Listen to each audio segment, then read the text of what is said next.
दसम स्कंद के उत्तरार्ध के 56वें अध्याय में स्वयंतक मणि की कथा थी कि स्वयंतक मणि भगवान श्री कृष्ण ने चुराई नहीं, फिर भी उस पर सभी द्वारकावासी ने शक किया कि इसने ही चुराई होगी। और भगवान श्री कृष्ण स्वयंतक मणि के साथ साथ रुक्मणी मैया को भी, जामवती को भी लाया था। तो कहते हैं जो ये स्वयंतक मणि की कथा को भाव से, श्रद्धा से, प्रेम से पाठ करता है, सुनता है, सुनाता है, यदि उस पर कोई झूठा कलंक लगा है, चोरी किया नहीं, चोरी का कलंक हो, या कोई ऐसा गलत कार्य किया नहीं और गलत कार्य का कलंक हो, तो सुखदेव जी महाराज कहते हैं कि उसकी कलंक जरूर धुल सकता है, जरूर धुलता है, इसमें कोई संदेह नहीं है। तो जिनको झूठा कलंक लगाओ, सचमुच का चोरी किए हैं तो भगवान भी नहीं बचा सकते, और किए नहीं हो और आप पर कलंक हो, तो आइए ध्यान से इस स्वयंतक मणि की कथा का श्रवण कीजिए, जरूर आपकी कलंक दूर होगा। कहते हैं सत्राजित स्वापतनया कृष्णाय कृतकिल्मिषा श्यामन्ति सीता भगनी स्वयमुदस्य दत्तवान। सत्राजित स्वतनया, भगवान सूर्य भगवान की आराधना करके उन्होंने स्वयंतक मणि को हासिल किया। एक दिन सुधर्मा सभा में, द्वारका में सुधर्मा सभा ऐसा हॉल बना हुआ था, चाहे जितने भी लोग आ जाएं, 5 सिंहासन हमेशा खाली रहता था। माने व्यवस्था ऐसी थी कि जितने भी लोग हो जाए, कुर्सी की व्यवस्था है, सिंहासन की व्यवस्था है, चाहे जितने भी। इतनी बड़ी थी सुधर्मा सभा। और वो सुधर्मा सभा में सभी उपस्थित थे। दाऊ भैया तो राजा राजगद्दी पे बैठे थे, भगवान श्री कृष्ण उनके सलाहकार ही थे, सभी थे वहां पर, अक्रूर जी आदि। उसी सभा के बीच सत्राजित आया। जब सत्राजित आया तो गले में स्वयंतक मणि पहना हुआ था, तो सभी को लगा कि स्वयं सूर्य भगवान ही आ गए। तब भगवान श्री कृष्ण ने कहा ये सूर्य नहीं है, बल्कि सूर्य भगवान की दीवी मणि पहन के आ रहा है, इसलिए वो मणि सूर्य जैसा चमक रहा है, ये तो सत्राजित है। फिर सभी कोई बैठ गए। सभा जब समाप्त हुई तब सत्राजित से भगवान श्री कृष्ण ने कहा देखो ये मणि की खासियत हम जानते हैं, ये मणि तुमको रोज 8 भर सोना देता है, और अभी तक तुम्हारे पास बहुत सोना हो गया, 7 पीढ़ी तक भी वो सोना समाप्त नहीं कर पाएगा, और ज्यादा क्या करोगे, आवश्यकता से अधिक संग्रह करना ये तो चोर का लक्षण है। नहीं तो जीवन जीने के लिए रोटी, कपड़ा, मकान भगवान सबको दे ही देते हैं, कमी नहीं रखते। कहते गुजर करे तो चाहिए क्या, और मौज करे तो है ही क्या। ये जो मारुति है ना, i10 हो, जो भी हो, ये भी छोटी पड़ जाती है, तो BMW का ख्वाब देखने लगता है, और BMW आ जाए तो उड़ने वाली कार, और यदि यहाँ भी 1000 बीघा जमीन हो जाए तो फिर चंद्रमा पर जाने के लिए और वहां जमीन खरीदने के लिए वो तो यार फिर भी संतोष नहीं।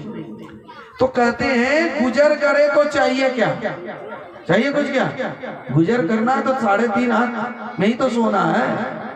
अरे नहीं है तो महाराज सीमेंट का बोरा भी ओढ़ लो, क्या आनंद आता है। नींद जब आती है ना, गहरी नींद, तो कैसे लोग एक चादर में भी एकदम पहन ओढ़ करके सो जाते, कोई ठंडी की पता ही नहीं चलता है, और उसको गुजर ही करना है। और मौज करे तो डल्लक की गद्दी और गद्दा में भी ढंग से नींद नहीं आती। कहता ये भी खराब है, ये भी अच्छा नहीं है, इसलिए इस लाइन को याद कर लो।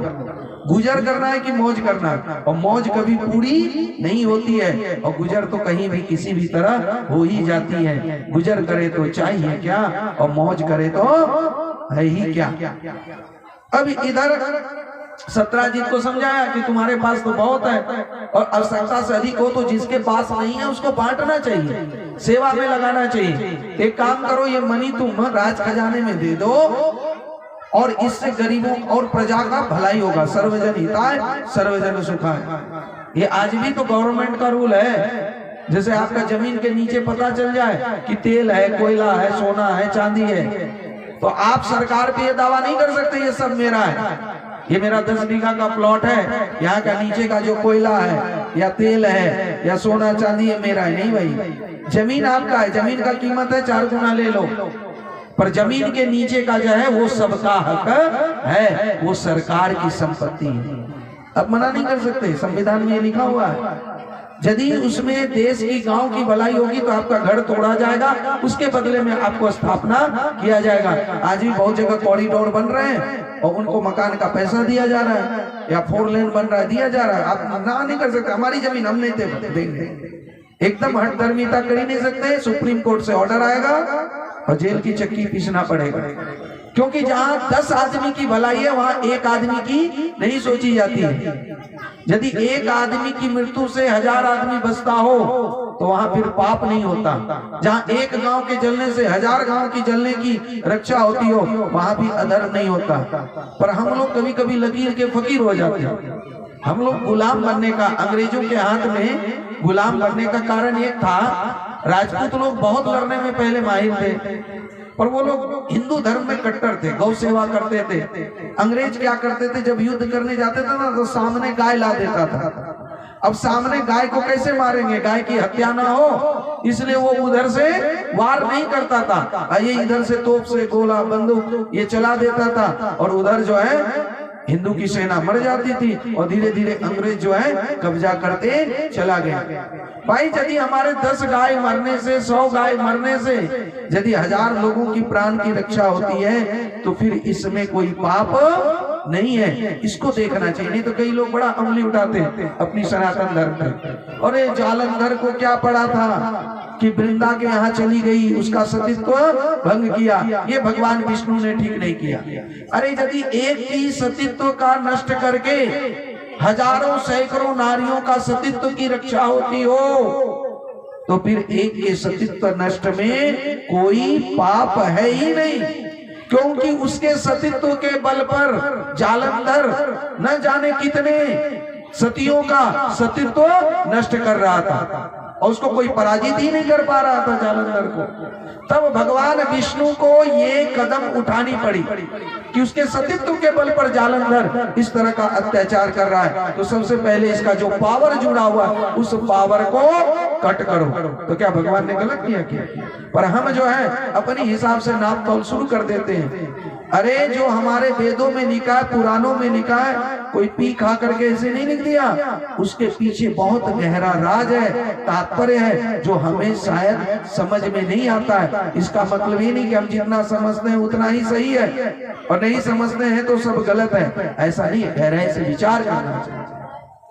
स्वयंतक मणि के बारे में जब कहा तो सत्यराजीत ने कहा नहीं, हम नहीं देंगे, हठधर्मिता पाल ली। भगवान श्री कृष्ण का नहीं दोगे तो कोई बात नहीं, ऐसे भी द्वारका में कोई कमी तो नहीं है, पर हमने तुम्हारे भले के लिए ही कहा। अब सत्यराजीत को लगा कि देखो इसके मन में लोभ है, लालच है, इसलिए घुमा फिरा के मांग रहा था। ये बात सत्यराजीत ने अपनी पत्नी से कहा, जाने जो कि अरे पहले तो दूध दही माखन चोरी करता था, अब जो है हीरा मोती जवाहरात पर उसकी नजर है। चोर चोरी से जाए पर तुम्बा फेरी से न जाए। लगता है चोरी करना तो छेड़ दिया पर तुम्बा फेरी रह गई। वो अपने हिसाब से सोच रहा, पूर्वाग्रह से ग्रसित है। अब उसकी पत्नी को कहा देखो तुमको कह दिया पर तुम किसी और को मत कहना। स्त्रियों के पेट में और सब कुछ पच जाए, बात नहीं पचती। कौन कहा? आजकल की स्त्रियां वैसी नहीं, लड़कों के ही पेट में बहुत सा बात नहीं पचता, स्त्रियां बहुत सी बात पचा लेती है। ये तो महाभारत काल में घटना घटी जो कि ऐसी बात कही गई, और बात इसलिए नहीं पचता, वो कोमल हृदय की होती है, उसमें भावुकता अधिक होता है।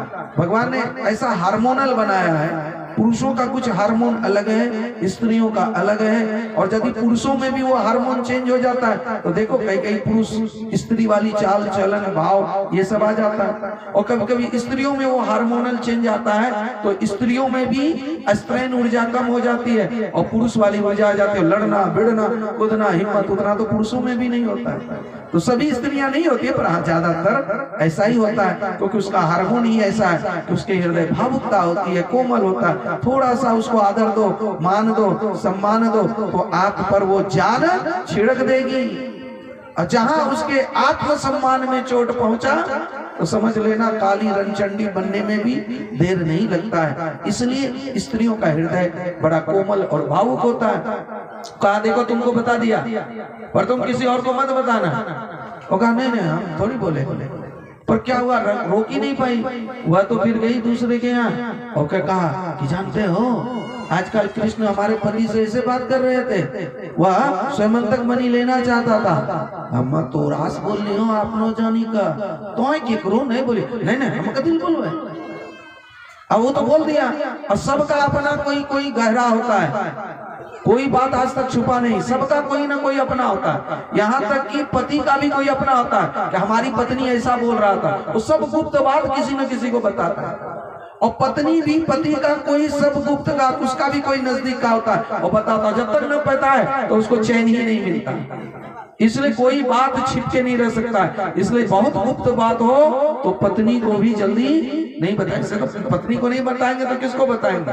पर यदि एकदम कॉन्फिडेंशियल हो तो उस मिस्ट्री को, रहस्य को बना करके रखना चाहिए। और जो जितना मिस्टीरियस होता है, रहस्यमयी होता है, उसका कुछ अलग ही बात होता है। ये नहीं कि बस बात बात में सब पोल पट्टा बोलते रहे, बताते रहे। और ये जो है महाभारत काल की घटना है। एक बार क्या हुआ कि जब कर्ण मारा गया तो युधिष्ठिर जी से कहा कि देखो तुम इसका अर्पण तर्पण करो, श्राद्ध कर्म करो। मैया कुंती ने कहा ये मेरा दुश्मन शत्रु और ये मर गया तो मैं इसका श्राद्ध क्यों करूं। कोई अपना हो तो बात अलग है, अपना तो ये है नहीं। तो कहा हम कहती हूँ करो। मैया कुंती जब बार बार कहने लगी तब युधिष्ठिर जी महाराज ने कहा मेरी सौगंध शपथ तू सच सच बता, तू क्यों कह रही है। तब रहा नहीं गया। तब मैया कुंती ने कहा कि बेटा ये कोई और नहीं तुम्हारा बड़ा भाई है। जैसे ये सुना तो युधिष्ठिर जी महाराज के मानो पैर के नीचे की जमीन खिसक गई, एकदम से वो स्तब्ध हो गए। और युधिष्ठिर जी महाराज कहने लगे मैया माते तुम इतनी बड़ी बात आज तक हमसे छिपा करके रखी और इतनी बड़ी रहस्य की बात तो छिपा के कैसे रख पाई। मैया मैं तेरी सौगंध खा करके कहता हूं यदि ये बात मुझे पता रहता कि कर्ण हमारा ज्येष्ठ भ्राता है तो मैं तो वो युद्ध कभी नहीं करता, मैं उन पर हाथ कभी नहीं उठाता। मैया कुंती ने कहा कि अब तो जान गए श्राद्ध करो। अरे श्राद्ध तो अब हम करेंगे ही पर मैया, पर आज मैं समस्त स्त्री जाति को ये श्राप दे रहा हूं कि उसके पेट में कोई रहस्य की बात, उनके हृदय में कोई गुप्त बात छिपी न रहे, वो प्रकट हो जाए। इसीलिए कहते हैं कि स्त्रियों के पेट में बात नहीं पसती है, हृदय में कोई गुप्त बात छिपी नहीं रहती। अब सब एक दूसरे को, ऐसा स्त्रियों में नहीं पुरुषों में भी होता है। जब तक कोई किसी को कह न दे, बता न दे तो मन हल्का नहीं होता। इसलिए तो दोस्त बनाते हैं कि जानते हो आज क्या क्या हुआ। अब दिन भर की घटना कोई लड़का अपने दोस्त को ना बताए तो उसको लगता है आज तो हम उसको बोले ही नहीं, अब मन बड़ा बेचैन रहता है। ऐसा दोस्ती है जय विजय का है। तो ये नहीं कि लड़का लड़की में होता है, लड़कों में भी होता है। ये गुण सब में है, थोड़ा ज्यादा या थोड़ा कम। तो इस तरह से एक कान से दो कान, दो कान से चार कान, पूरे द्वारका में ये बात फैल गई कि भगवान श्री कृष्ण की नजर स्वयंतक मणि पर है। और संयोग देखिए एक दिन क्या हुआ कि सत्राजित का छोटा भाई प्रसेन गले में वह स्वयंतक मणि को डाला और डाल करके आखेट के लिए चल पड़ा, सिंधु देशीय घोड़े पर बैठ करके नेपाल की तरफ। जब वह गया तब कहते हैं रास्ते में ही सिंह से उसकी भिड़ंत हो गई, शेर ने उसको मार करके खा दिया। और वहीं पर वो मणि गिरा पड़ा था तो जामवंत जी गए और उसको देखा कि मणि है बड़ा सुंदर प्यारा, उसको उठाए और अपनी पुत्री जामवती को दे दिया। अब जब प्रसेन लौट करके नहीं आया, द्वारका में ये शक पहले से था, अब वो पक्की हो गई। हो न हो द्वारकाधीश भगवान श्री कृष्ण ही जो है प्रसेन को मार करके वह मणि छिपा करके रख लिए और अभी ये कुछ बोल नहीं रहे। अब द्वारका के हर व्यक्ति, देखिए कब हवा किधर बदल जाए। पूर्व मुखिया यहाँ की चली गई मंजू जी, है। हवा का कोई रुख नहीं, जनता कब बदल जाए रातों रात, इधर से उधर होने में देर नहीं लगती है। इसलिए कब हवा बदल जाए। अब देखो द्वारकाधीश ऐसे भगवान के तरफ भी लोग करने लगे, सब सोचने लगे बात तो होगा ही, सही होगा और एकदम से ठीक होगा। अब जब बात द्वारकाधीश के कानों में पहुंची, कहा लेना न देना, और हम इसमें बदनाम हो गए, हत्यारा और चोर दोनों बन गए। कहा कि अब इसका पता लगाना जरूरी है। तो प्रसेन किस दिशा में गया, उस दिशा का पता लगाया, कुछ सैनिकों को लिया और घोड़े के चिन्हों को देखते हुए वो वहां पहुंच गए जहां पर वो मरा पड़ा। पहुंचे तो देखा मरा तो है, पर मनी कहाँ गई, मनी तो इधर हुई होना चाहिए, उसको तो कोई खाएगा नहीं। तो देखा एक वृक्ष का चरण चिन्ह है, और उस वृक्ष के चरण चिन्हों को देखते हुए गुफा तक पहुंचा। गुफा तक पहुंचा तो सैनिकों से कहा देखो हम अंदर जा रहे हैं, तुम लोग यहीं बाहर मेरा जो है 17 दिन तक इंतजार करना, और उसके बाद वापस चले जाना यदि हम ना लौटे तो। फिर हम जब होगा लौट के जाएंगे, पर तुम लोग 17 दिन से ज्यादा यहाँ मत रुकना। इधर अंदर गए भगवान श्री कृष्ण। जैसे अंदर गए तो देखे कि मणि लेकर के जो है जामवान जी की पुत्री जामवती खेल रही है। जैसे दिखा तो उत्सुकता हो गई। भगवान श्री कृष्ण उस मणि को हाथ से जैसे लेना चाहा, जामवती चिल्लाई तात बचाओ, तात इधर आओ, जल्दी आओ, देखो कौन पुरुष हमारे हाथ से मणि छीन रहा। दौड़े दौड़े आए जामवान जी, ऐ दुष्ट तेरी हिम्मत कैसे हुई बिना पूछे बिना जाने किसी के हाथ से ये मणि लेने की, अभी मैं तुझे बताता हूँ। और फिर बिना कुछ वार्तालाप के जामवंत जी भगवान श्री कृष्ण से भिड़ गए और इधर युद्ध शुरू हो गया। कहते हैं कि वो युद्ध महाराज 27 दिन तक चली, और 17वें दिन तक तो इधर ये लौट गए थे सैनिक। इधर वसुदेव जी और देवकी बहुत घबरा गए, और ये दुर्गा मैया का पूजन करने लगे कि हमारे भगवान श्री हमारा बेटा श्री कृष्ण लौट करके आए, हे दुर्गा मैया हम आपकी जो है नवरात्र करेंगे। इस प्रकार से कहते हैं कि ये चैत महीने की जो नवरात्र होती है वो उन्हीं की याद में प्रतिवर्ष किया जाता है। वसुदेव जी ने ये प्रारंभ किया। ये देवी भागवत में ये बात आई है। कहते हैं कि 17वें दिन में सैनिक लौट गए। वसुदेव देव की परेशान द्वारका में कि देखो हमारे बेटा कहाँ चला गया, कुशल है कि नहीं।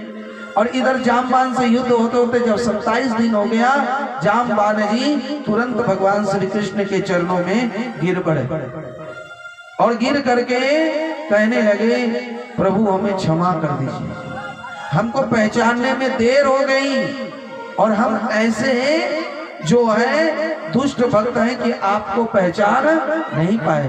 आप ही मेरे प्रभु श्री राम हैं। बोल दे सियावर रामचंद्र की, पवन सुत हनुमान की। ताली बजाते हुए आनंद से आज अंतिम दिन है, पूरा उत्साह से मेरे प्यार में दिल दीवाना किया, इस जग से बेगाल किया।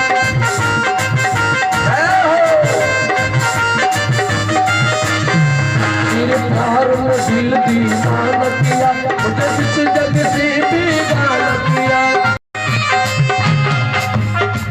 बदनामी बदनामी बदनामी का फल पाया है, मैं धनुया भूजा को लगाया है, मैं धनुया भूजा हलिया से दिल को आया है, मैं धनुया भूजा।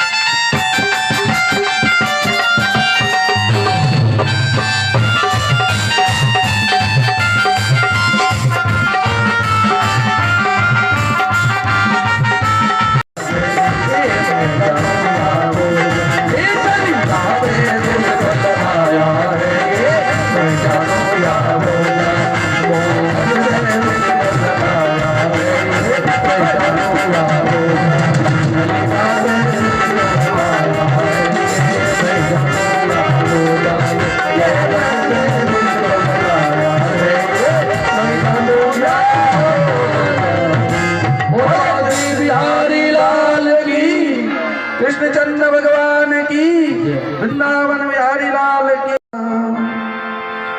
जो आपन चाहे कल्याणा, सुजस सुमति शुभ गति सुख नाना।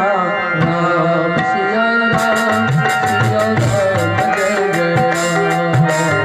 राम सिया राम जय जय राम। ओ सो पर नार लीला खुशाई, सजऊ चौथी चांद की नाई। राम सिया राम जय जय राम। राम सिया राम जय जय राम। ओ जो आपन चाहे कल्याणा, सुजस सुमति सुमति सुख नाना। राम सिया राम जय जय राम। राम सिया राम जय जय राम। सिया राम जय जय राम। राम सिया राम जय जय राम। बोल दे सियावर रामचंद्र भगवान की। 27 दिनों तक युद्ध करने पर जामवान जी को पता चला कि ये कृष्ण के रूप में अवतरित ये हमारे प्रभु श्री राम ही। राम जी द्वापर में त्रेता से क्या बन करके आए, ये कृष्ण बन करके आए और समझ गए, तब क्षमा करने लगे। कहा देखो अभी हम कृष्ण रूप में लीला कर रहे हैं, पहचान गए, बहुत अच्छी बात है, तो हमें स्वयं तक मणि चाहिए। जामवान जी ने कहा कि अब हम कैसे आपको ये मणि दे सकते, नहीं दे सकते। कहा कैसा भक्त हो, क्यों नहीं दे सकते? कहा प्रभु क्षमा करना, क्योंकि ये मणि हमने अपनी बेटी को दे दिया और जो कन्या को दान कर दी उससे फिर हम कैसे लें? ऐसे भी दान की हुई वस्तु वापस नहीं की जाती और उस पर भी कन्यादान, तो हम इस वस्तु को कैसे लें? और कन्या को दी हुई वस्तु लेना ये महापाप है, हम नहीं ले सकते, इसलिए हम आपको नहीं दे सकते। भगवान श्री कृष्ण का ये हमें चाहिए, इसके कारण हमको झूठा कलंक लगा है, चोरी का, हत्या का, ये तो हमें चाहिए ही चाहिए, कोई उपाय तो निकालना ही पड़ेगा। जामवान जी कहे कि एक ही उपाय है। का कौन सा? कि अब हम आपको कन्यादान कर दें तो कन्या की वस्तु आपकी हो जाएगी, होता है ना, अभी कन्यादान चलता है। और कन्यादान करने के बाद देखिए उसके गांव का कई लोग जल तक नहीं ग्रहण करते, उस घर का तो अन्न तक भी कई लोग ग्रहण नहीं करते। अब जैसे जमाना थोड़ा बदल रहा है, मान करने के बाद ग्रहण करने लगते, तो कहते कन्यादान महादान है कि नहीं है। और कन्या लेने वाला तो मूंछ पर ताव दे के कहता है हम लड़का वाला है, जैसे दान लेने वाला बाबा कहता है हम तो बहुत बड़े हैं, ऊंचे आसन पर बैठे। भाई लेने वाला बड़ा होता है कि देने वाला? फौजी जी आप तो बोलिए, देने वाला बड़ा होता है, लेने वाला भिखमंगा भिखारी हाथ तो नीचे रहता ही है, ऐसे नहीं रहता है। उसी तरह से ये बात याद रखना है, लेने वाला हमेशा हाथ नीचे होता है, देने वाले का ऊपर होता है। तो अब ये बताओ लड़का वाला बड़ा हुआ कि लड़की वाला? देखो लड़की की आवाज आई ना, इतना देर से नहीं आ रहा था। लड़की वाला, लड़का वाला बड़ा हुआ कि लड़की वाला? लड़की वाला। इसलिए आप लोग ना कभी अपने को छोटे मत, इसका मतलब ये नहीं कि अकड़ जाना, अभिमान हो जाना। पिताजी से कहना खाना बनाने की जिसकी जरूरत होगा शादी होगा, और नहीं होगा तो नहीं होगा, कोई बात नहीं है। अब जमाना बदल रहा है, ऐसे भी लड़का का संख्या ज्यादा है, लड़की का कम है, ज्यादा घबराने की जरूरत नहीं है। और लड़की के बाप को सोचना चाहिए बेटी बोझ नहीं होती है। अरे बेटी तो एक कुल, दो कुल, कई कुलों को तारती है। इसलिए आजकल बेटी बेटा से कम नहीं है। पर तुम लोग ये मत समझना कि हम लड़के से ज्यादा है, अब वो अलग बात है कि चलो अब हमें भी हिम्मत है, अब जमाना बदल रहा है, पर अहंकार नहीं आना चाहिए। नहीं तो कोटि कर्म करी गए एक क्रोध की लार, अकिया कराया सब गया जब आया अहंकार। अहंकार अच्छाई का होना ही नहीं चाहिए, पर लड़के वाले को सोचना चाहिए कि हम लड़की लेने जा रहे हैं, हम कन्यादान लेने जा रहे हैं, इसलिए हम बड़े नहीं हैं। कोई लड़की को इतना पाल पोस के बड़ा करता है और किसी घर में जाती है, अब कितना दुख होता होगा। कभी कभी किसी को हमने सुनते भी है, गांव घर में बेटी को कहती है तो दूसरा घर चलो जो तोरा तो दूसरा घर भेजी देवो। अरे उस दूसरा घर नहीं होता, वो भी अपना घर और ये भी अपना घर। लड़की का तो भाग्य डबल डबल होता है, मायके भी अपना, यहाँ भी आके रुबाब सिखा के जाती है और ससुराल भी अपना है, तो पराया कुछ नहीं है। और ऐसा नहीं है कि शादी करा दिए तो माँ बाप का घर छूट जाता है, ऐसा नहीं, बल्कि दो दो घर की जिम्मेदारी होती है। और लड़के वाले का भी एक घर नहीं कि बस अपना पिताजी अपना है और सास ससुर नहीं है। कानून बन गया महाराज। क्या कानून हो गया है? यदि सास ससुर आपके असमर्थ हैं और कोई लड़का वाला यानी दामाद सास ससुर की देखभाल नहीं करता है तो उस पर भी केस होगा। और सास ससुर को खिलाने के लिए उसके पालन पोषण दवाई की जिम्मेदारी दामाद की होती है। दहेज लेने वक्त, लड़की लेने वक्त तो बड़ी आनंद आता है, ये मत समझ हम कुछ नहीं करेंगे। अब वो जमाना गया, दामाद पर यदि केस कर दे, लड़की वाला सब सुन के रख लो।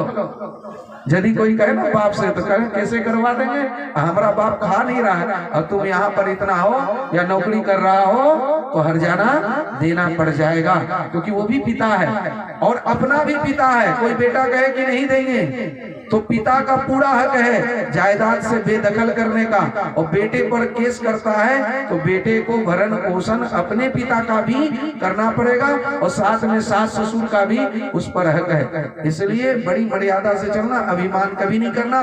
तो मेरा कहने का ये मतलब था कि लेने वाला छोटा होता है, देने वाला बड़ा होता है। ये बताइए, बैठने वाला बड़ा कि बिठाने वाला? इसलिए जो लोग कुर्सी पर बैठे ये मत समझिए कि हम बड़ा या चौकी पर, हम अपने आप को भी कह रहे हैं बड़ा नहीं, क्योंकि यदि वो कुर्सी नहीं दे और अभी कहे कि उठी जाए कुर्सी हमरो चुके तो क्या होगा? पूरी एकदम बड़ी बेइज्जती हो जाएगी। अब ये कह दे कि भाई बाबा बहुत बोली ले लो कुर्सी, अब चौकी छोड़िए, तो भाई बिठेने वाला का बड़ा। हम यदि खुद को बड़ा मानने लगे तो ये हमारी मूर्खता होगी। यदि कोई सम्मान दे रहा है, बड़ाई दे रहा है, तो अपने को छोटा ही मानना चाहिए कि उसकी बड़प्पन है, हमको मान सम्मान दे रहा है, पर हमें मान सम्मान लेने से बचते रहना है। तभी जीवन का विकास होगा, तभी भगवत प्राप्ति। भगवत प्राप्ति का मतलब है सत्य के साथ जुड़ जाना, तभी हमें वो सत्य परमात्मा से शांति मिलेगी, अन्यथा नहीं, यदि हम सच्चाई के रास्ते पर चलेंगे। इसलिए इस अहंकार से बचना चाहिए। अहंकार बड़ा सूक्ष्म होता है और सबसे अंतिम तल होता है। ये हमारे 5 ज्ञान इंद्रिय, 5 कर्म इंद्रिय सभी को दिखाई पड़ता है। 4 अंतःकरण चतुष्ट है, उसमें ऊपर है मन, उसके बाद बुद्धि। बुद्धि मन को प्रकाशित करती है, और मन बुद्धि चित्त, चित्त जो है ये बुद्धि और मन इन दोनों को प्रकाशित करती है। और चित्त, बुद्धि और मन को प्रकाशित करने वाला है अहं। इसलिए कहते हैं मन, बुद्धि, चित्त और अहंकार। अहंकार ही सारा खेल रच रहा है। अहंकार कहता बैठ तो बैठ रहे, उठ तो उठ, और जिस दिन एकदम ईगो लेस हो जाएंगे, वो भूल ही जाएंगे कि मैं कौन हूँ, खाए हैं कि नहीं खाए हैं और कहाँ है, वो परमहंस की गति आ जाती है। इसलिए कहा गया ईगो वैनिसेस, लाइफ फ्लोरिसेस। अहंकार जब विलीन होता है, मिटता है, तभी जीवन का विकास होता है। अहंकार के रहते कभी जीवन का विकास नहीं हो सकता। इस प्रकार जो है कहा कि आप कन्या को ले लीजिए तो कन्या की वस्तु आपकी हो जाएगी। कहा कोई बात नहीं, हम शादी करने के लिए तैयार हैं। भगवान श्री कृष्ण ने इसे विवाह नहीं किया, अब जरूरत आ गई तो कर लिए। अब जब कर लिए, विवाह हुआ, तो दहेज में क्या मिल गया? स्वयंतक मणि लेकर के द्वारका आए, और द्वारका आकर के सभा बुलाई और सभा में दिखाया सबको, देखो ये मणि कह रहे थे हमने चुराया, और ये मणि जो है इस जामवती के पास था, और इस जामवती से सुन लो पूरी घटना। तब जाकर के पूरी घटना बात बताया कि ये जो है मणि कैसे आई और पुनः भगवान ने कैसे वापस लाया। और जैसे ही ये बात बताई कि भगवान श्री कृष्ण का इसमें तो कोई हाथ नहीं है, पूरे द्वारका वाला और सत्राजित को गाली देने लगा। सत्राजित को कहने लगा तेरे कारण हमने भगवान श्री कृष्ण को, इतने अच्छे राजा को, द्वारकाधीश को हमने चोर समझा, हत्यारा समझा। अरे तेरे ही कारण सब हुआ, तू गांव में नहीं रहे तो अच्छा है। अब पूरी द्वारका में सत्राजीत की चीची थू थू होने लगी। अब सत्राजीत तो सर उठा के चले ही नहीं। अब सत्राजीत सोचने लगा बड़ी बेइज्जती हुई, जिसको हमने चोर समझा वो तो चोर निकला ही नहीं। इसीलिए किसी को चोर या साधु कहने से पहले 100 बार सोच लीजिए। पता नहीं कब कौन अच्छा आदमी बुरा बन जाए और कौन बुरा आदमी अच्छा बन जाए।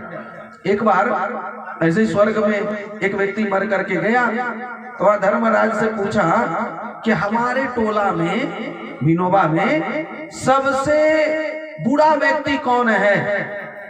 तो कहा तुम्हारा पड़ोसी। कहा हमारा पड़ोसी सबसे बुरा है? तो वो जाकर के बोला हमको था 2 दिन का मौका दीजिए, उसको अभी सबक सिखा के आते हैं। और 2 दिन आया, जो भी है लड़ाई झगड़ा किया और फिर उसका वहां पहुंचा तो कहा कि अब ये बताइए सबसे अच्छा आदमी कौन है? कहा तुम्हारा पड़ोसी। कहिए कैसे हो सकता है? कहा कल तक तुम्हारे प्रति उसका बुरा भाव था, अब आज सबसे अच्छा भाव उसी का है। महाराज कौन सबसे अच्छा और कौन सबसे बुरा हो जाए, कब कौन किधर पलट जाए, ये तो कहना बहुत मुश्किल है। इसलिए एक नजर में, एक झटके में किसी को बुरा भी नहीं मानना चाहिए और किसी को बहुत अच्छा भी नहीं मान लेना चाहिए। और जो कोई बुरा है तो अपने लिए, अच्छा है तो अपने लिए, अपनी अच्छाई बुराई की तरफ ध्यान देना चाहिए। द्वारकाधीश को चोर और न जाने क्या क्या सत्राजीत ने कहा, गांव वाले उसके खिलाफ हुए। अब सत्राजीत सोचने लगा ऐसे तो गांव में जीना, द्वारका में रहना मुश्किल हो जाएगा। तब उसके दिमाग में आया क्यों ना हम सत्यभामा का विवाह भगवान श्री कृष्ण से करा दें। जब संबंध जुड़ जाएगा, समधि बन जाएंगे, तो फिर लोग हमको दूसेगा नहीं, और यदि हमको दूसेगा तो एक तरह से भगवान कृष्ण को भी दूसना हो जाएगा, तो इस तरह से कुछ इज्जत बच जाएगी। तब जाकर के सत्राजीत अपनी कन्या सत्यभामा का पानी ग्रहण भगवान श्री कृष्ण से करवाने के लिए पहुंचे, क्योंकि सत्यभामा भगवान श्री कृष्ण को बहुत चाहती थी, उन्हीं से विवाह करना चाहती थी। इसलिए सत्राजीत राजी हो गए और भगवान ने भी कहा जब इतना चाहती है, एक शादी की है तो एक और सही।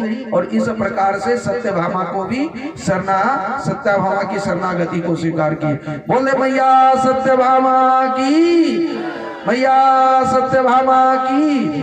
अब सत्यभामा की शादी हो गई। तब जाकर के सत्राजीत वो स्वयंतक मणि जो भगवान श्री कृष्ण ने लौटा दिया था सत्राजीत को, ऐसे सत्राजीत लेना नहीं चाह रहा था। कहा यदि किसी बहाने से रख लेंगे तो लोग यही समझेंगे कि कहीं ना कहीं हमारे मन में लालच था, लोभ था, इसलिए लौटा दिया था। तो अब सत्राजीत अपनी बेटी को वो स्वयंतक मणि दे दिया कि जा बेटी ये तेरा ही संपत्ति है दहेज में। अब वो घूम फिर करके फिर से द्वारकाधीश के पास स्वयंतक मणि आ गया। अब देखिए जब आ गया तो घटना क्या घटी, सतधनुआ जो है सत्यभामा को बहुत चाहता था। सत्यभामा सतधनुआ को नहीं चाहती थी और सतधनुआ को वचन दे रखा था सत्राजीत ने कि अपनी बेटी का शादी तुम्ही से कराएंगे। और जब अपनी बेटी का शादी द्वारकाधीश भगवान श्री कृष्ण से करवा दिया तो सतधनुआ बहुत नाराज हो गया कि रुक अभी हम बदला बताते हैं। तो कहा क्या करें क्या करें।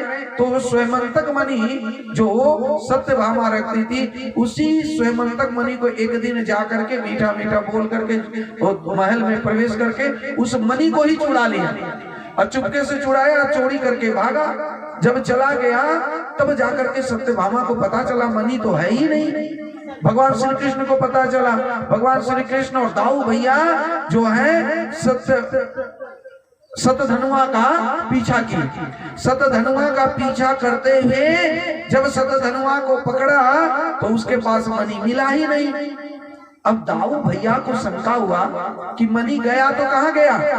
अभी कृष्ण बोल रहा था कि जो मणि है वो सतधनुआ चोरी करके भागा है, पर मणि तो सतधनुआ के पास से मिला ही नहीं। और सतधनुआ रास्ते में क्या किया था, मणि अपने पास न रख करके अक्रूर जी के घर में फेंक दिया था। अक्रूर जी सोचे कि हम बताएंगे तो कहीं हम ही को चोर ना समझ ले, इसलिए अक्रूर जी कुछ नहीं बोले, वो घर में छिपा ही रहने दिया। अब इधर सतधनुआ को पकड़ा नहीं मिला तो दाऊ भैया के मन में शंका हो गया। दाऊ भैया को लगा कि कृष्ण झूठ बोल रहा है, ये अपने ही घर में मणि को छुपा के रखा होगा। और सत्यभामा इसका बहुत प्रिय है और ये अपना छुपा करके रखा होगा। राज खजाने में ये मणि देना नहीं चाहता है, इसीलिए ये झूठ बोल रहा है कि चोरी हो गया और नाम सतधनुआ का लगा रहा है। तो इस प्रकार से दाऊ भैया कहे तो कुछ नहीं, पर वहीं से जनकपुर चले गए और जनकपुर जाकर के वहां पर रहने लगे। और मनी मन बहुत नाराज हुए। देखिए भाई भाई में संपत्ति के कारण शक पैदा हुआ और शक से जो है शत्रुता में बदल गई। इस बात को जब शकुनी जाना कि कृष्ण से नाराज चल रहे हैं दाऊ जी, तो दुर्योधन को भेजा, यही मौका है, घर फूटे गवार लूटे। अब पहुंच गया दुर्योधन जनक वहां और दाऊ भैया को भी लगा अच्छा कृष्ण तेरा अर्जुन यदि चेला है एक नंबर का, तो हम भी तेरे जैसा एक चेला खड़ा करते हैं। और दुर्योधन को गदा युद्ध में पारंगत कर दिया। तब जाकर के भगवान श्री कृष्ण सोचने लगे आखिर वो मणि गया तो कहाँ गया। ढूंढते हुए तब जाके अक्रूर जी के घर से वह पता लगा, क्योंकि सच्चाई का पता चली जाता है। और जहाँ वो मणि की पूजा विधिवत न हो तो वहाँ अकाल अनावृष्टि पड़ता है। तो उस क्षेत्र में अनावृष्टि अकाल जब पड़ने लगा, तब अक्रूर जी ने कबूला कि ये मणि हमारे पास है, हे प्रभु आप लेकर के जाइए। तब जाकर के जो है द्वारकाधीश भगवान उस मणि को लिए और लेकर के बताया कि देखो सतधनुआ ही चोरी किया था। तब जाकर के कहीं बलराम जी को पता चलता है, तब वापस द्वारका आते हैं। बोल दे द्वारकाधीश भगवान की, कृष्ण कन्हैया लाल की। इसी के साथ यह समंतक मणि की कथा यहीं पर विराज करके पूछते हैं तुम कौन हो, किस प्रयोजन से तप कर रही हो। तब कालिंदी कहती है मैं रवि तनया तप करूं, कालिंदी मम नाम, अभिलाषा यह पति मिले, हरि पूरन काम। मैं रवि तनया सूर्य की पुत्री तप कर रही हूँ उस प्रभु को कृष्ण को पाने के लिए, और उसके सिवा मैं किसी से विवाह नहीं करूंगी। जब इस तरह से कहे तब जाकर के अर्जुन आया दौड़े दौड़े, भगवान श्री कृष्ण से कहा आपका शुक्र बहुत मजबूत है, एक नहीं सभी चाह रही हैं और ये भी आप ही उसी पंक्ति में बैठी हुई है। भगवान ने कहा कोई बात नहीं, मोस्ट वेलकम। और इस प्रकार से चौथा विवाह कालिंदी के साथ हुआ। बोल दे कालिंदी मैया की। पांचवा विवाह मित्रविंदा से हुआ। बिंद और अरविंद ये जो है दो भाई थे। ये दोनों भाई राजनीतिक लाभ लेने के लिए दुर्योधन से अपनी बहन का शादी कराना चाहते थे, पर मित्रविंदा भगवान श्री कृष्ण को चाहते थे, इसलिए स्वयंवर में सबको बुलाया, पर भगवान श्री कृष्ण को नहीं बुलाया। मित्रविंदा ने पत्र लिख दिया प्रभु आना है तो आप ही को, नहीं तो मैं किसी के गले में वरमाला नहीं डालूंगी, ऐसे ही कुमारी रह जाऊंगी। तब भगवान श्री कृष्ण उनकी प्रार्थना पर आए और जैसे ही दरवाजे माने महल के दरवाजे के निकट पहुंचा, मित्रविंदा जाकर के उनकी गले में वरमाला डाल दी और वहां से चली आई द्वारका। बोले मित्रविंदा की। और छठा विवाह सत्या से हुआ। कौशल नरेश नग्नजीत उन्होंने संकल्प ले लिया था कि एक साथ हमारे दरवाजे पर जो 7 बैल है उसको नाथ देगा, उसी से हम अपनी बेटी का विवाह करवाएंगे, अन्यथा मेरी बेटी कुमारी रह जाए तो रह जाए। जैसे आजकल कई लोग ले लेते हैं, नौकरी वाला लड़का मिलेगा तभी शादी देंगे, चाहे जितना लाख लग जाए या कुमारी रह जाए, पर बिना नौकरी वाला का कम से हम अपनी बेटी का शादी कराएंगे। भाई नौकरी वाले के चलो उतना पढ़ा लिखा भी तो होना चाहिए, पर पढ़ी लिखी हो ना हो पैसे के बल पर सब नौकरी वाला ही ढूंढता, और नौकरी वाला भी देखता है कौन कंपटीशन में आएगा, सब थोड़ी है। तो ऐसी कोई जरूरी नहीं नौकरी वाला मिलेगा तभी शांति मिलेगी, सुख मिलेगी। भाई यदि सदपात्र है, सदचरित्र वाला है, तो कम भी कमाता खाता हो, बिजनेस व्यापार करता हो, तो जरूर जहाँ प्रेम है वहाँ शांति है। और यदि कोई दहेज दे करके ज्यादा नौकरी वाला शादी करता तो उसका तो व्यवहार ही बता रहा है कि वो लोभी है, नहीं तो दहेज लेके क्यों शादी करता। तो ऐसे घर में बेटी को दे रहे हो तो समझ लो आप बेटी को कष्ट में ही दे रहे हैं, क्योंकि वो तो बता ही दिया कि 20 लाख दीजिएगा, 30 लाख दीजिएगा तभी हम शादी करेंगे, चाहे आपकी लड़की कैसी भी है। इसका मतलब आज जो 20 लाख लिया तो कल और 2 लाख मांगने में उसको शर्म लगेगी क्या? बेशरम को कैसा शर्म? तो इसलिए उस जगह विवाह पर आजकल पता नहीं क्या है, ट्रेंड चल गया है कि नौकरी वाला लड़के से शादी करेंगे। ऐसा नहीं, लड़का सत्पात्र हो, सत्संगी हो तो जरूर कर लेना, और यदि सत्संगी ना हो, भगवान का भजन कीर्तन में यानी सत रास्ते पर न चलता हो, तो ऐसे बेईमान लोगों से विवाह न करना ही अच्छा है, चाहे वो कितना ही धनवान क्यों ना हो। पर लोग दिखाने के लिए करते हैं, जो तुम जानो तुम्हारा काम जाने। तो इस प्रकार इधर जो है कौशल नरेश नग्न जीतने ने लिया। अब कोई बैल को नहीं नाथ पाए, एक एक करके सब आए, पराजित हो जाए, तब जाकर के सत्या ने कहा प्रभु ये काम आप ही से हो सकता है, क्या हम ऐसे ही कुंवारी बैठी रहे?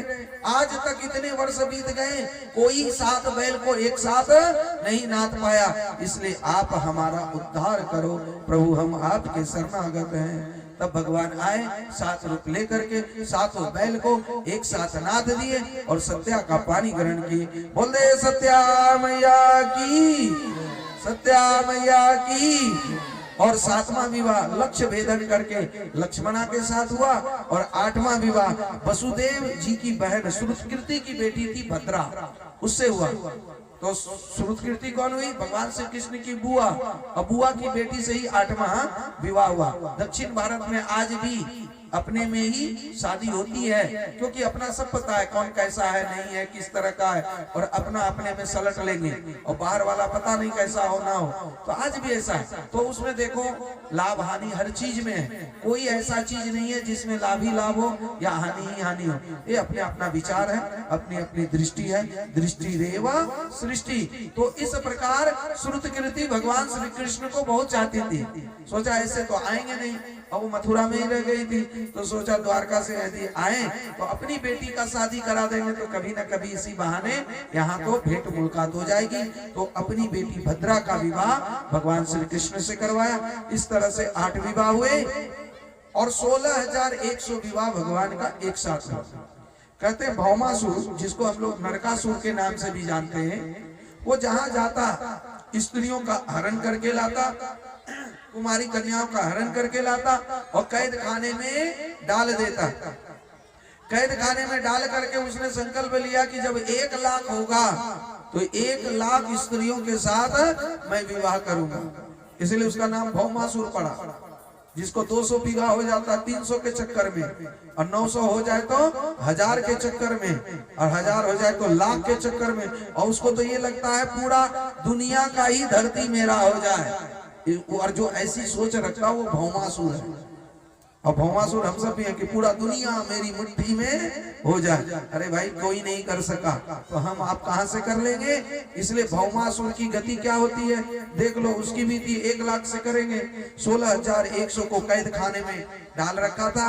5 सिर वाला मूढ़ दैत्य उसकी भौमासुर की जो है रक्षा करता था। उसकी राजधानी थी प्राग ज्योतिषपुर। कहते हैं कि भगवान श्री कृष्ण नारद जी के कहने पर, नारद जी ने कहा प्रभु सभी स्त्रियां हाहाकार कर रही है, उन पर तो दया करो, कृपा करो, उनको उनके कारावास से मुक्त कराओ, सभी बड़े त्रस्त हैं। तब जाकर के भौमासुर की राजधानी प्राग ज्योतिषपुर पर चढ़ाई किया। प्राग ज्योतिषपुर की रक्षा मूढ़ दैत्य कर रहा था 5 सिर वाला, उससे युद्ध हुआ। और जब युद्ध हुआ तो भगवान श्री कृष्ण ने उस मूढ़ दैत्य का वध किया। इसीलिए भगवान श्री कृष्ण का नाम पड़ा मुरारी। बोल दे मुरारी भगवान की, मुरारी भगवान की। इस प्रकार भगवान ने उनका वध करते हुए तब जाकर के आगे जो है भौमासुर का वध किया। और भौमासुर को मार करके 16,100 रानियों को कारावास से मुक्त किया। 16,100 रानियों को, स्त्रियों को कहा कि आप सब अपने अपने घर चली जाओ। 16,100 स्त्रियों ने कहा प्रभु हम तो शादीशुदा हैं, अपहरण किया, कुछ के तो पति मारे गए थे, तो कहा अब हमसे कौन शादी करेगा। एक बार किसी का अपहरण हो जाए, लड़के की शादी में अड़चन नहीं आती है महाराज। और पता नहीं लड़कियों का, और लड़की का उतना दोष भी नहीं रहता है। दोष तो लड़के करते हैं और लड़कियों का भी रहता है। अपना स्ट्रिक्ट रहो, जहाँ ढीला पड़ा तो दुनिया बड़ा जो है, तो जो जैसा करोगे अपना समझो, कहाँ जाना किस जाना। और ये क्षणिक सुख के पीछे आप अपने जीवन को नरक मत बनाओ। पर सभी ने कहा एक स्वर में, हमारा अपहरण हो चुका है, हम पुनः कैसे जो है हमें कोई फिर से अपनाएगा।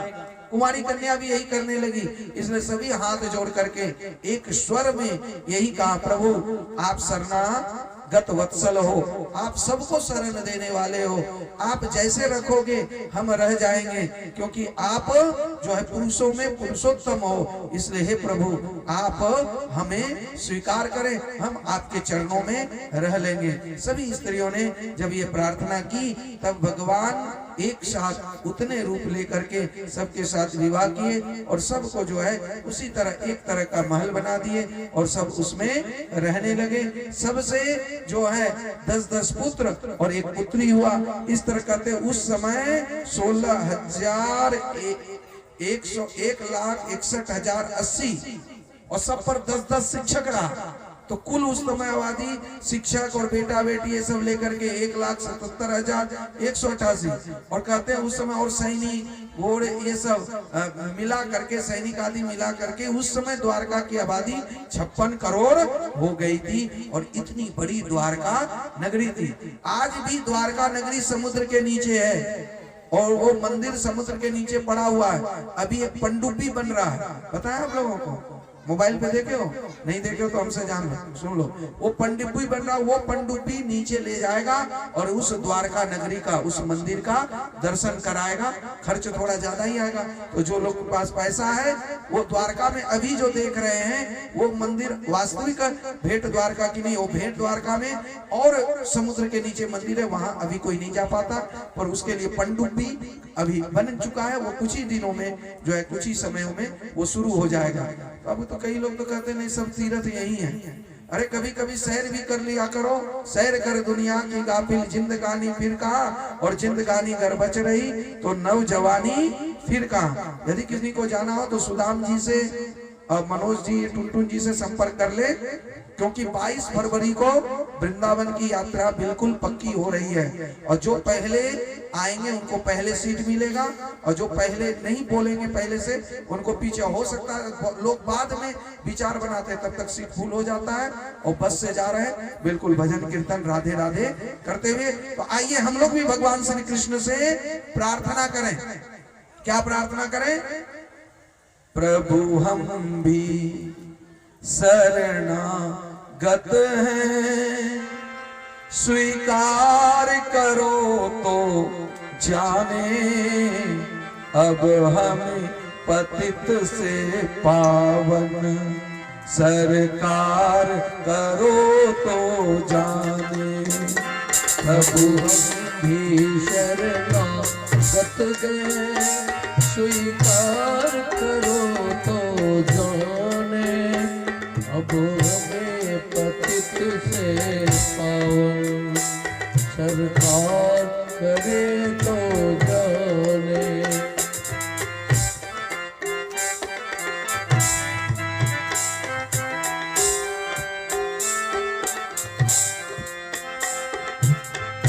प्रेमी जन तुमको पाते, तुम भक्ति भाव बस आते। प्रेमी जन तुमको पाते, बस भक्ति भाव तुम आते। हम कुटिल हृदय के कलुषित, हम कुटिल हृदय के कलुषित, स्वीकार करो तो जाने, हम कुटिल हृदय के कलुषित, विस्तार करो तो जाने, अब हमें पतित से पावन, सरकार करो तो जाने, अब हमें पतित से पावन, सरकार करो तो जाने।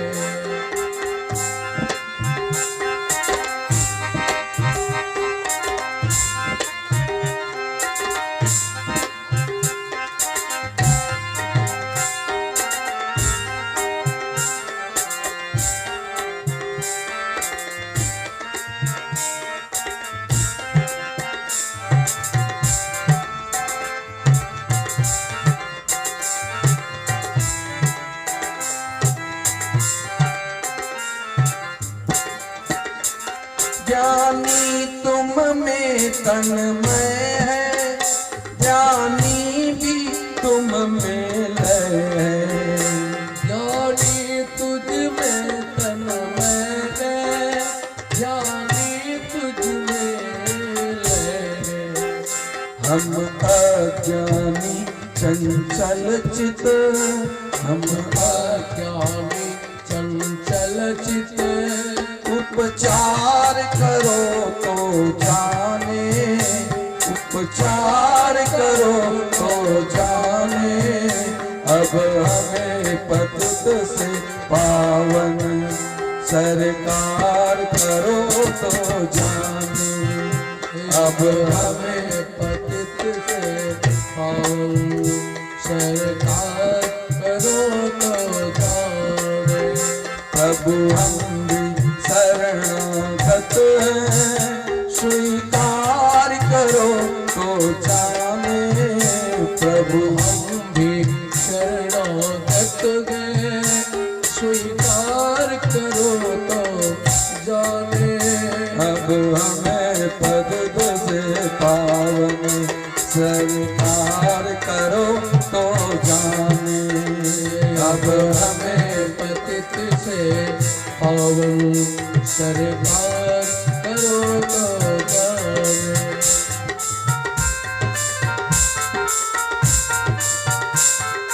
जय श्री राधे। भगवान से सच्चे हृदय से पुकारते हैं, एक कदम भी चलते हैं तो वो 100 कदम नहीं 1000 कदम चलने के लिए तैयार है। उनके सम्मुख हो तो जरूर पतित से पावन कर देते हैं।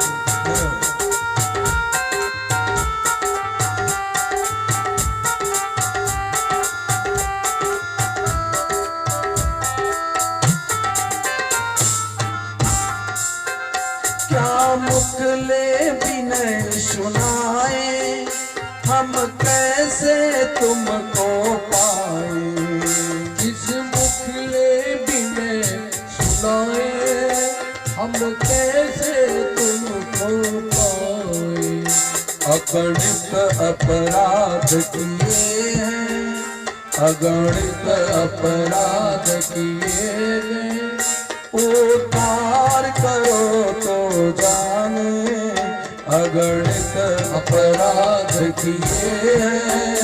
उद्धार करो तो जाने। अब हमें पतित से पावन, सरकार करो तो जाने। अब हमें पतित से पावन, सरकार करो तो जाने। अब हम भी शरणागत हैं, स्वीकार करो तो जाने। प्रभु हम भी शरणागत गए, स्वीकार करो तो जाने। पतित से पावन, सरकार करो तो जाने। अब हमें पतित से पावन, सरकार करो तो जाने। जीवन नैया जर्जर है, क्षण क्षण विनाश का डर है। जीवन नैया जर गए, छन छन विनाश का डर गए। ऐसे भी एक पथिक को, ऐसे भी एक पथिक को प्रभु पार करो तो जाने। ऐसे भी एक पथिक को अब पार करो तो जाने। अब हमें पतित से पावन, सरकार करो तो जाने। अब हमें पतित से पावन, सरकार करो तो जाने। प्रभु हम भी शरणागत हैं, स्वीकार करो तो जाने। प्रभु हम भी शरणागत गए, स्वीकार करो तो जाने। अब हमें पतित से पावन, सरकार करो तो जाने। अब हमें पतित से पावन सरकार करो तो जाने। बोले प्रेम से पतित पावन भगवान की, भक्त वत्सल भगवान की, श्रीमद् भागवत महापुराण। जी महाराज मंच पर उपस्थित इस बिनौवा ग्राम के हमारे सभी गार्जियन, इस कथा के कराने वाले हमारे इस गांव के अध्यक्ष महोदय, सचिव महोदय, कोषाध्यक्ष महोदय, उनके साथ देने वाले बिनौवा बसगढ़ा के सभी साथीगण, इस प्रसाद में उपस्थित हमारे समाज सेवी पूर्व मुखिया महेश फौजी जी, इस प्रसाद में उपस्थित हमारे गार्जियन, माताएं, बहनें, इस गांव की जो हमारे भगवान स्वरूप माताएं, बहनें मंच पर उपस्थित हैं, साथ साथ यहाँ पर कथा करवाने वाले सभी लोग, मैं आप सभी का प्रखंड इस्माइलपुर ग्राम पंचायत नारायणपुर लक्ष्मीपुर की ओर से बधाई देता हूँ, हार्दिक अभिनंदन करता हूँ, स्वागत करता हूँ। आज बड़े ही सौभाग्य की बात है कि हमारे बसगढ़ा में, बिनौवा में इस प्रकार का कार्यक्रम हमने तो कभी सुना नहीं था, हुआ होगा, लेकिन आज मैं पहली बार इस समापन, यह कथा पिछले 7 दिनों से चल रहा था, आने का बहुत मन कर रहा था, लेकिन किसी कारण बस व्यस्तता के कारण में, और कुछ ठंड भी था जिस वजह से नहीं